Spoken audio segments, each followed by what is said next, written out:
이스라엘의 신앙이 가장 어두운 그때에 이제 엘리야, 하나님을 섬기는 이 엘리야라는 그 위대한 이렇게 선지자가 이렇게 나타납니다.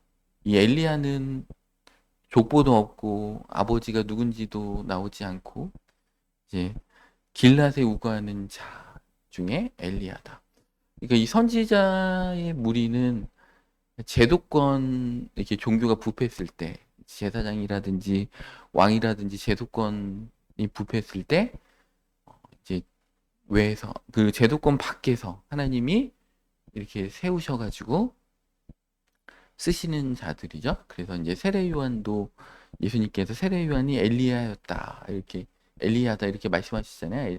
세례 요한도 그러니까 광야에서 원래 세례 요한은 제사장 가문인데 그런 것들을 다 버리고 광야에서 메뚜기와 석청을 먹으면서 광야에서 오실 자의 길을 예비하는 예수님의 오실 길을 예비하면서 사람들이 회개를 선포해도 일단 마음이 평탄해져야 되잖아요. 그래서 그 이사야서에도 골짜기는 메어지고 그죠? 높은 산들은 그죠? 또 낮아지고 그러면서 우리의 교만한 마음과 그죠? 우리의 어떤 그 열등감, 나약한 어두운 것들을 메꿔버려서 평탄케 해서 예수님이 오실 길을 예배했던 그 자가 세례 요한이었던 것처럼 엘리야도 이스라엘 백성의 그런 마음들을 주님께 돌이키는 자라는 그 역할들을 한다는 것입니다. 그래서 때로는 제도권이 너무 부패하면 이런 자들을 세우십니다. 다 자기가 그렇다고 해서 자기가 엘리야와 같은 선지자다. 나는 교회도 안 나가고 막 이런 분들 있잖아요. 이제 이런 골방에서 혼자 기도하면서 아무나 엘리야가 아닙니다. 이스라엘에 엘리야 한 명, 그 많은 이렇게 인구 가운데 엘리야 한 명을 세우신 것이지 이것을 막 이렇게 이용하면서 자기가 엘리야의 사명자다 이렇게 하면 안 됩니다. 그 이렇게 예단 이단 선교회도 하나 있었던 것 같아요. 엘리야 복음 선교회 뭐 이런 단체도 있었던 것 같습니다. 이 누구나 다 엘리야다 하면 안 됩니다. 그래서 이 시대에 저는 이 선교 단체들이 좀 문제인 게 어떤 하나님 세우신 어떤 교회, 그리스도의 몸된 교회를 인정하지 않고 자기 선교 단체만의 어떤 진리가 있는 것처럼 이렇게 하는 선교 단체들이 있는데 그들의 메시지를 보면 엘리야가 아니거든요. 엘리야가 아닌데 자기들이 엘리야인 것처럼 기존 교회들은 다 썩었고 자기의 선교단체에 정말 진리가 있고 영성이 있고 막 이렇게 생각하는 선교단체가 있는데 착각이다. 그렇다면 그 선교단체는 무엇인가? 우리가 여태까지 배웠던 그죠? 여로보암의 죄 아니면은 산당의 죄. 그러니까 이 구약 성경을 아는 게 참 중요한 게 현대에 있는 어떤 영적 현상들을 이렇게 얘기할 때 여로보암의 죄를 모르고 그죠? 여로보암이 절기를 비릿하게 7월 15일을 대체해서 8월 15일을 만들고 제사장 아닌 레위인 아닌 자를 돈을 받고 제사장을 세우기도 하고 그렇게 했잖아요. 그다음에 황금 송아지를 만들고 베델과 단에 세우기도 하고 또 아사 왕이 그죠? 그 산당을 폐하지 않고 솔로몬이 산당을 폐하지 않고 이런 것들 보면서 산당의 죄가 무엇인지 예루살렘 교회로 와라 거기서 제사라고 율법이 나 있는데 그것을 어기는 죄가 뭔지 우리는 배웠습니다. 그러니까 이런 것들을 통해서 보면 현대 교회의 어떤 교회나 어떤 개인이나 단체나 이런 사람들이 이렇게 하는 게 무슨 죄인가 이게 성경적이지 않고 이게 하나님 원하시는 뜻이 아닌가를 구약 성경을 알아야지 이것을 깨닫는 것이지. 그죠? 신약만으로는 사실은 성경을 이렇게 깨닫기가 너무 어렵습니다. 그러니까 이 새벽에 한 장 한 장 말씀을 이렇게 안다는 것이 얼마나 우리가 열심히 하면서도 하나님의 뜻을 대적하고 반대되는 길로 갈 수 있어요. 말씀을 모르면. 말씀을 이렇게 새벽마다 한 장 한 장 안다는 것이 얼마나 감사하고 우리 주님 앞에 갔는데 네가 한 거 내가 원하지 않는 거야. 너 구약 열왕기상 17장에 나오는 거 안 읽어봤냐? 왜 그렇게 하다가 왔니? 열심히 한 건 내가 대견하지만 내 뜻하고는 상관이 없다. 그죠? 그런 단체와 그런 곳에 이렇게 속해서 열심히 했는데 하나님 보실 때 그거는 산당진 거야.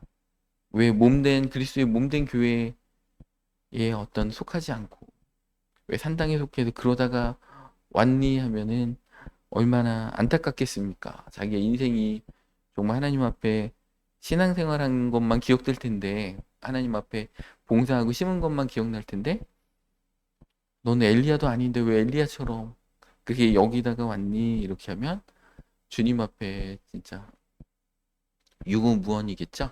그래서 다 엘리야다 이렇게 갖다 붙이면 안 됩니다. 그래서 엘리야는 정말 하나님으로부터 말씀을 직접 받아서 하나님을 하나님의 어떤 사명을 감당하는 자가 될 것입니다.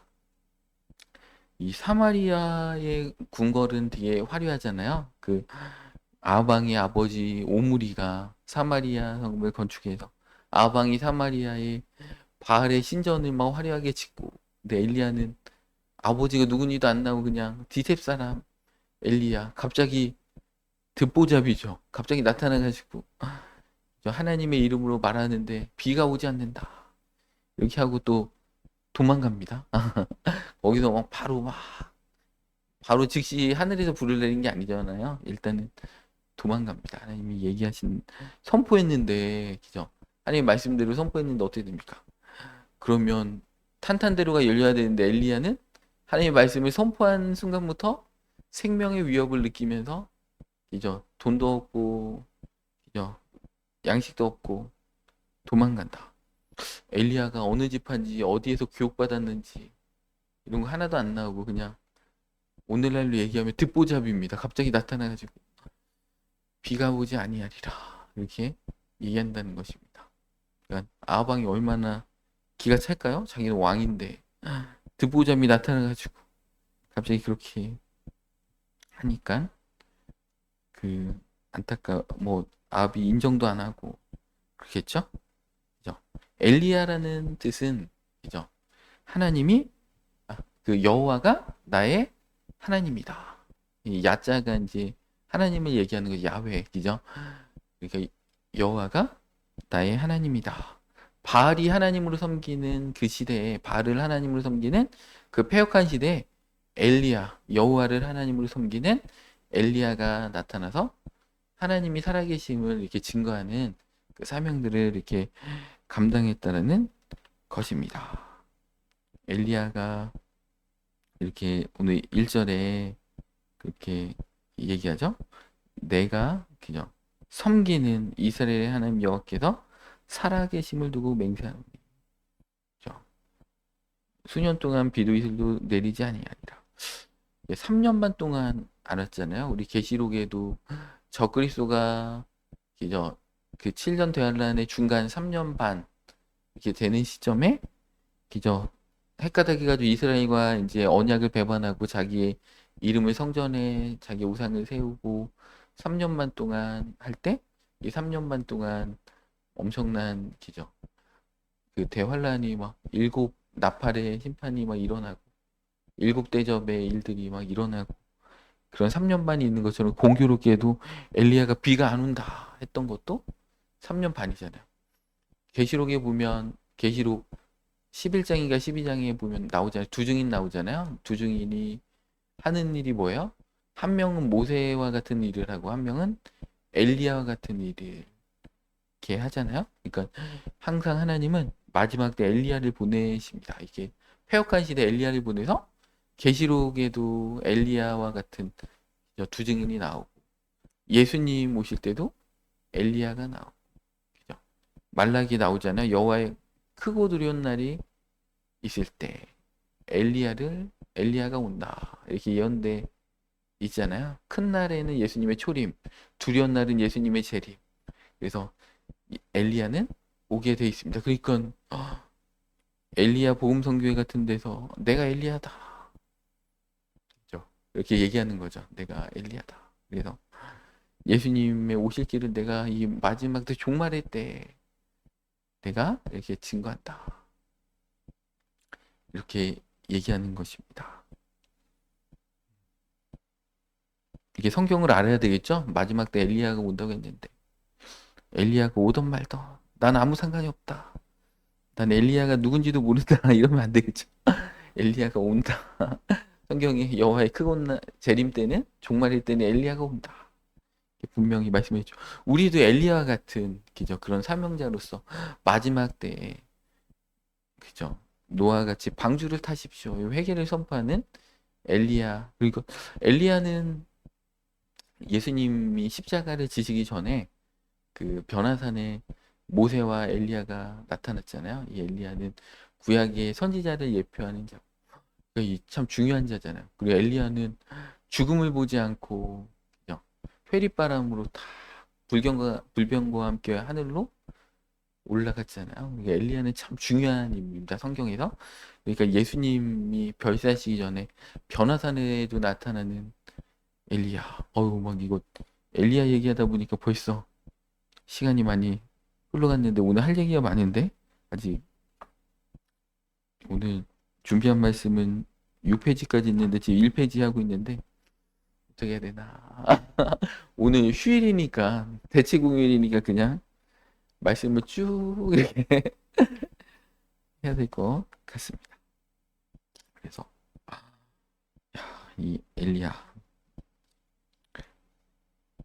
이 바알은 비와 풍요의 신인데 이 엘리야는 나타나서 비가 3년 반 동안 내리지 않는다. 너희가 비가 내린 게 바알이 준 줄 아느냐? 아니다. 하나님이 주신 거다. 신명기 말씀에도 너희가 범죄하면 하늘 문이 닫혀서 비가 안 내린다고 분명히 말씀해 있거든요. 이 시대 사람들은 바알이 비가 내리게 하고 풍요로움을 준다. 이렇게 생각을 했습니다. 그래서 엘리야는 이제 그 말씀을 선포하니까 하나님께서 3절에 그레시네가로 동쪽으로 가서 그레시네가에 숨어 있으라 이렇게 얘기했다는 것이죠. 그래서 숨어 있는데 그 까마귀가 와서 고기도 주고 떡도 주는데 이 까마귀는 부정한 짐승이잖아요. 이 부정한 짐승을 통해서 하나님이 먹이신다. 그러니까 여러분 이 돈을 이렇게 우리가 세상에서 벌을 때 꼭 믿는 자를 통해서 하나님이 우리에게 돈을 주신다. 물질을 주신다. 근데 그런 것도 맞지만 때로는 까마귀. 예수님을 안 믿는 불신자들의 어떤 공급함을 통해서 우리에게 어떤 물질의 공급이 일어날 수도 있습니다. 그러니까 하나님의 일하심을 우리가 어떤 한 가지 방법으로 이렇게 생각하면 안 됩니다. 하나님의 방법은 다양하기 때문에 까마귀, 이 부정한 까마귀를 통해서도 하나님은 우리를 먹이신다. 이 엘리야 입장에서는 자존심 상하겠죠. 하나님 말씀 선포라고 해가지고 했는데 하나님이 도망쳐라 하지를 않으시나 또 까마귀를 통해서 먹이신다. 너무 이렇게 자존심이 상하는 일인데 근데 또 그렇게 했는데 7절에 보니까 땅에 비가 내리지 않으므로 얼마 후에 그 시내가 마르니라. 엘리야가 불순종의 자리에서 시냇물이 마르는 게 아니고 순종의 자리에 있는데 시냇물이 마르잖아요. 나는 순종의 길로 가고 있는데 왜 내 물질이 마르고 내 건강이 안 좋아지고 환경이 막히고 그죠? 하나님의 어떤 그 계획은 우리가 알 수가 없죠. 그렇지만 8절에 여호와의 말씀이 엘리야에게 임하여 이르시되 하나님의 말씀은 마르지 않았습니다. 저도 이게 참 아이러니한 것 같아요. 우리 교회를 통해서 막 치유의 역사가 막 일어나고 그런데 삶은 마르고 시냇물을 왜 마르는 거야?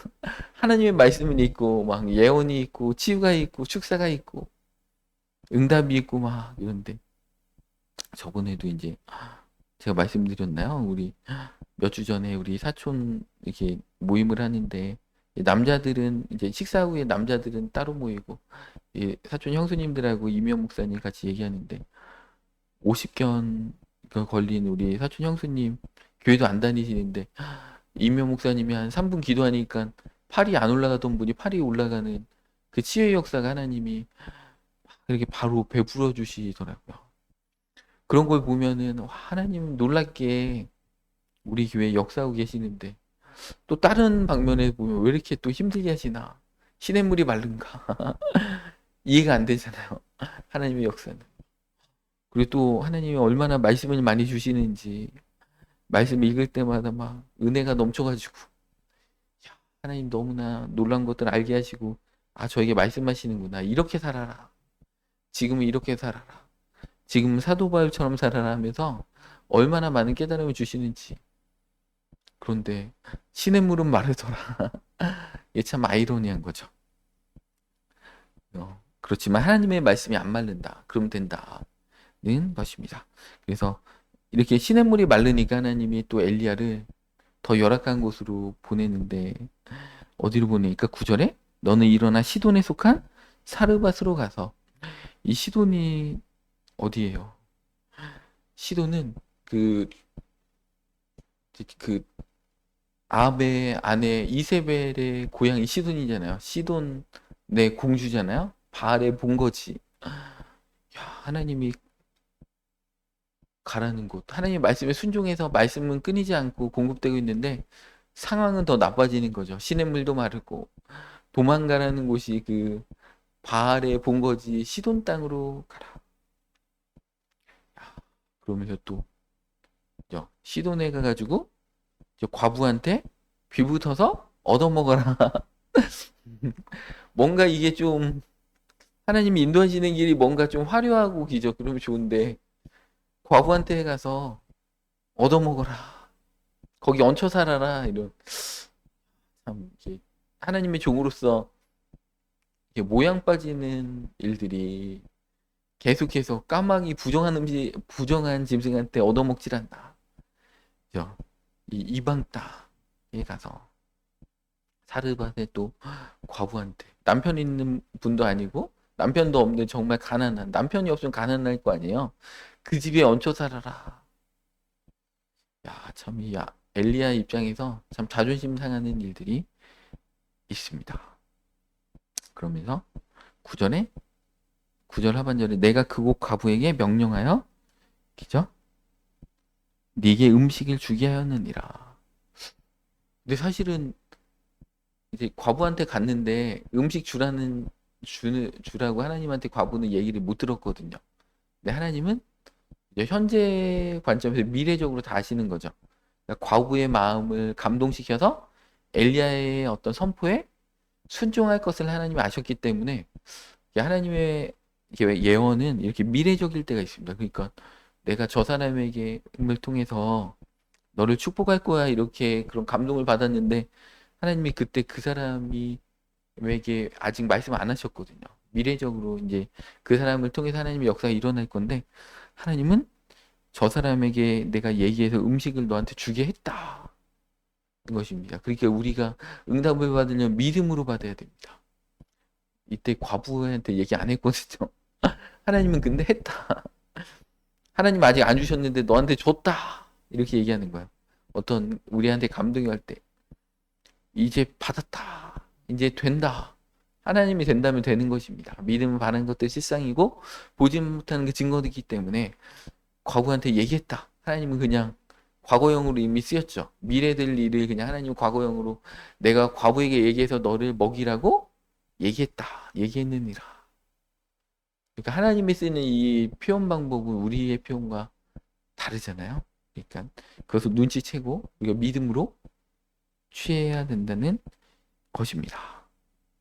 근데 과부한테 갔더니 정작 과부한테 갔더니 그 얘기하기는커녕 기저 12절에 떡이 없고 다만 통에 가루 한 움큼과 병에 기름이 조금 있어서 이거 먹고 이제 이거밖에 없어서 이거 먹고 이제 죽을 생각하고 있다. 이제 굶어도 죽을 것 같다는 것입니다. 하나님의 명령을 받았다는 자각도 없고 선지자를 대접한다는 각오도 전혀 없는 이 여인에게 그죠? 근데 뭐라고 해 엘리야가 13절에 두려워하지 말고 네 말대로 하려니와 너는 먼저 그곳에서 나를 위하여 작은 떡 한 개를 만들어 내기로 가져. 먼저 하라는 거죠. 하나님 앞에 하나님이 축복해 주시면 내가 이렇게 하겠습니다가 아니고 있는 그 작은 것을 먼저 하나님 앞에 드리는 자를 통해 하나님 역사하시는 것이지 먼저 심어라. 하나님이 나한테 주시면 내가 그걸로 하겠습니다가 아니고 이 과부 전 재산이잖아요. 근데 먼저 하나님의 종 엘리야를 먼저 섬기는 그 믿음을 하나님 보시는 거죠. 먼저. 그러니까 오병이어의 기적도 그 어린아이가 그죠? 보리떡 5개와 물고기 2마리, 그 물고기 2마리는 상품성이 없어서 갈릴리 호수에서 어부들이 그냥 버리는. 그러면 아이들이 그거 주워다가 도시락 반찬도 하는 그런 상품성 없는 것들 주님께 드리니까 이제 그 어린아이가 배고프잖아요. 광야에서 오늘날처럼 편의점이 있어서 그 광야 어두운데 식당이 있는 것도 아니고 편의점도 없는데 그 배고픈 도시락을 제자들에게 줬다는 거 아니에요. 미약하지만 그 오병이어를 통해서 이제 5천 명이 먹는 역사가 일어난 것처럼 우리가 주님 앞에 심어야 돼요. 심어야지 하나님 그 물질을 가지고 5천 명이 먹도록 하나님 역사하시는데 하나님 앞에 먼저 심지 않기 때문에 역사가 이렇게 안 일어난다는 것입니다. 그래서 하나님 앞에 심어라.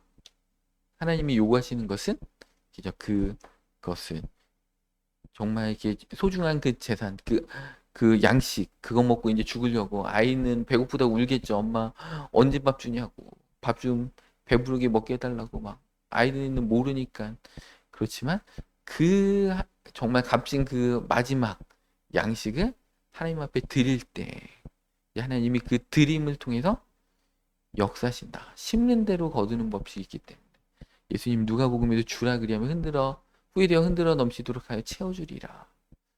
주라는 것입니다. 먼저 주고 심고 해야 한다는 것입니다. 그랬더니 15절에 엘리야의 말대로 하였더니 그와 엘리야의 그 식구가 여러 날 먹었으나 양식이 줄지 않는 거죠.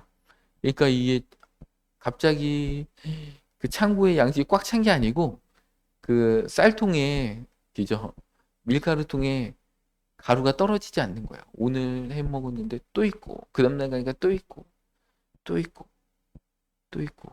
그러니까 만나를 이스라엘 백성들이 광야에서 먹었던 거하고 똑같죠.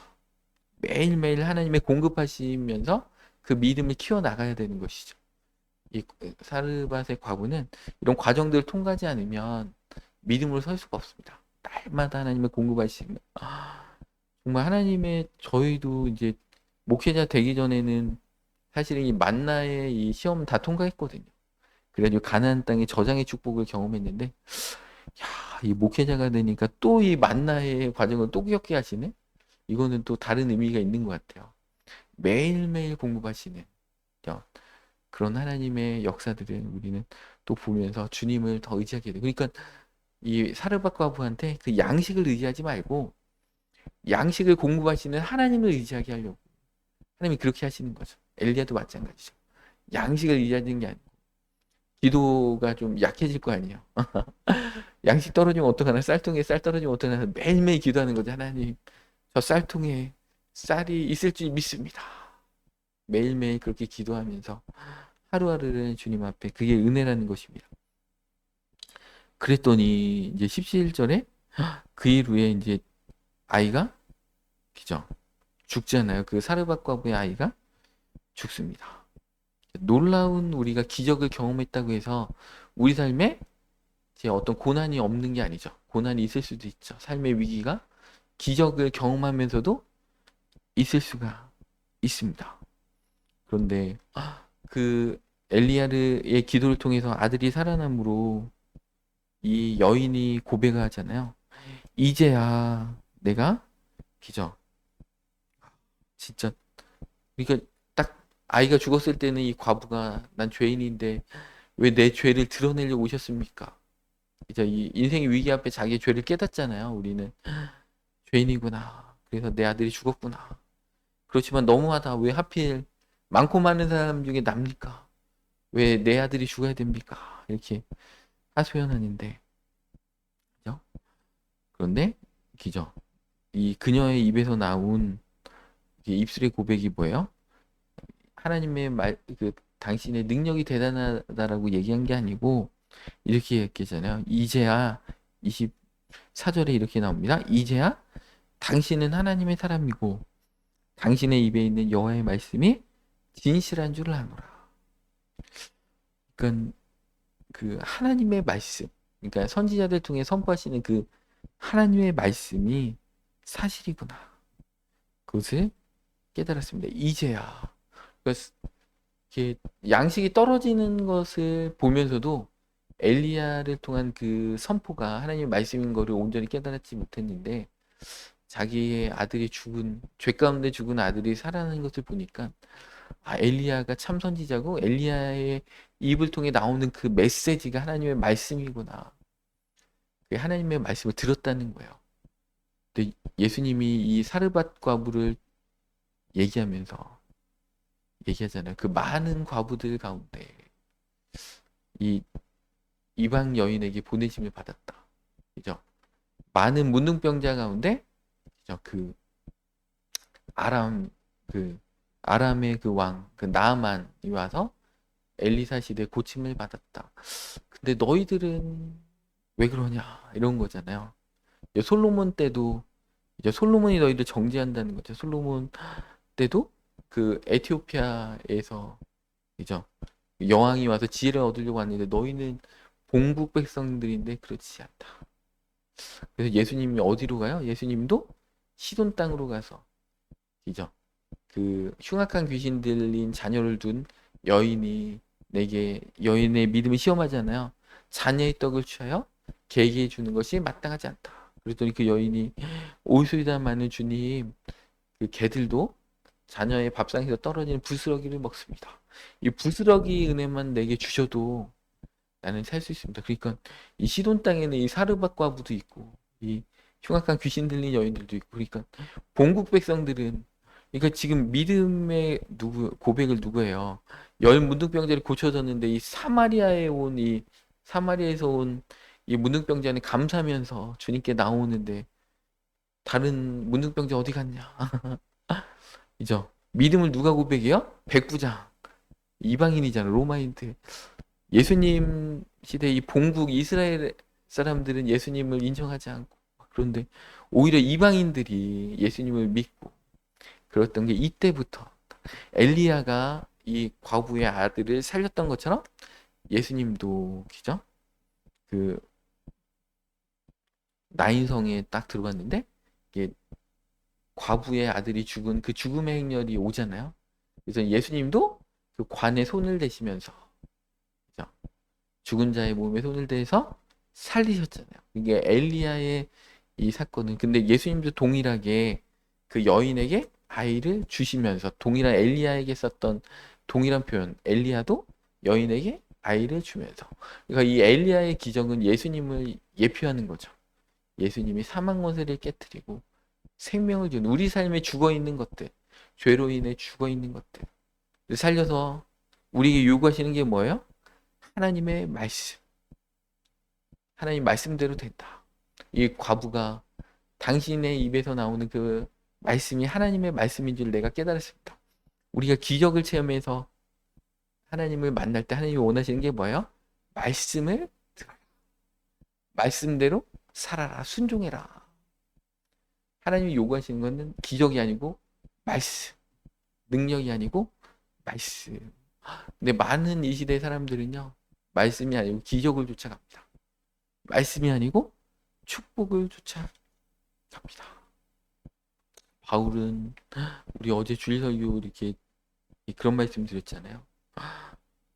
바울은 감옥에 있는데 자기를 막 시기질투하게 하기 위해서 복음을 막 전하는 거예요. 그랬더니 바울은 어찌됐든지 나는 아무 상관없다. 그리스도만 전파되면 좋다. 내 몸에 사는 것은 그리스도니 살으나 죽으나 재판 결과에 따라서 내가 죽을 수도 있고 살을 수 있지만 사나 죽으나 나는 주님의 것이고 주님의 이름만이 높임을 받기 원한다. 이 감옥에서 예수님 얘기만 해요. 복음의 형평만 얘기해요. 내가 여기에 진짜 이 감옥의 식사가 안 좋다. 사식 좀 넣어달라. 이런 얘기 전혀 안 합니다. 나는 너무나 좋다. 일체의 비결을 배웠다. 그죠? 복음만을 얘기합니다. 어떻게 이 빌립보 교인들한테 편지를 쓰면서 아, 나 감옥에서 너무 외롭다. 이런 얘기 하나도 안 쓸까? 기뻐하라. 다시만으로 기뻐하라. 16번이나 이 감옥에서 기뻐하라고 얘기하고 자기 어떤 감옥의 형편을 얘기하는 게 아니고 복음의 형편만. 오히려 내가 여기 갇혀 있으니까 사람들이 더 담대하게 복음을 전하고 있다. 복음은 매이지 않았다. 나는 몸으로 매였는데 이게 도리어 복음의 형편이 좋아졌다. 야, 대단하다. 인 것입니다. 그래서 이 예수님도 엘리야와 같이 이제 죽은 자를 살리시는 기적을 행하시면서 우리의 인생 가운데 하나님 보내신 자리에 있는데 시냇물이 마르고 이 세상 사람들을 통해 공급받고 또 이제 과부한테 공급받고 이렇게 하실지라도 하나님의 말씀은 마르지 않는다. 그 자리에 그죠? 이 이방인들에게도 하나님의 말씀이 증거낸다는 것입니다. 그래서 우리도 이런 죽은 자가 살아나는 기적, 결국에는 하나님이 우리의 그 낮추시는 그 자리에서 우리의 삶의 어두운 것들 가운데 부활의 능력이 우리 삶 가운데 일어나서 하나님 말씀대로 하나님의 참된 선지자와 같이 엘리야와 같이 하나님의 말씀을 붙잡고 하나님의 말씀대로 살아가서 말씀의 그 길들 예수님 내가 곧 길이요 진리요 생명이니 말씀이 육신되어 오신 예수님과 동행해서 우리는 말씀을 붙잡는 거죠. 인생이 아무리 어려도 말씀을 붙잡을 때 하나님께서 이 말씀 가운데 놀라운 역사, 부활 생명의 역사, 회복의 역사, 공급의 역사가 우리 삶 가운데 끊어지지 않고 있을 줄 믿습니다. 다 함께 기도하겠습니다. 하나님 아버지, 이 휴일 새벽 에도 우리들을 하나님 앞에 예배 자리로 불러주셔서 열왕기상 17장을 통해서 하나님 앞에서 엘리야에 대해서 또 하나님 말씀에 대해서 믿는 자의 어떤 삶의 모습들에 대해서 기적에 대해서 깨닫게 하시니 감사합니다. 하나님 아버지, 이 마지막 시대에 우리도 엘리야와 같이 정말 하나님의 말씀을 대언하고 말씀을 선포하고 회개를 촉구하고 그러나 엘리야의 길을 가길 원합니다. 세례요한 같이 주님의 길을 예비하는 자, 주님의 오실 길을 재림 마라나타 주 예수여 어서 오시옵소서 회개를 선포하고 오실 길을 평탄케 하는 그런 자들이 되게 하여 주시옵소서. 우리 삶에 어려움이 있을지라도 사르밧 과부와 같이 먼저 주님 앞에 심고 믿음으로 심어서 하나님 아버지 믿음의 역사 심었을 때 하나님께서 놀랍게 응답하시는 그 놀라운 역사들을 우리가 경험케 하여 주시옵소서. 이 시간에 우리 박영란 권사님 감사헌금 드리면서 범사의 감사와 찬양이 가득하게 하옵소서. 이렇게 간구의 소원을 하나님 앞에 올려드립니다. 형편이 나아져서 감사하는 게 아니고 정말 형편과 상관없이 예수님이 우리 가운데 있기 때문에 감사하고 기쁨과 은혜와 평강이 넘치는 우리 권사님의 삶이 될 수 있도록 인도하여 주시옵소서. 환경을 바라보지 말고 주님의 말씀을 바라보게 하여 주시옵소서. 그리할 때 오늘 엘리야와 같이 공급이 끊어지지 않게 하여 주시고 넘치는 축복, 오병이의 기적을 통해서 정말 하나님 5,000명을 먹이고도 남는 그러야 하여서 이 권사님을 통해서 5,000명을 먹이고 하나님 나라를 섬기는 놀라운 일이 있을 수 있도록 이 시간에 하나님 역사하여 주시옵소서. 내가 예수 그리스도의 이름으로 선포하노니 그러한 일이 속히 일어날지어다. 선사들은 도울지어다. 감사를 드리며 귀하신 예수 그리스도의 이름으로 선포하며 기도 올려옵나이다. 아멘.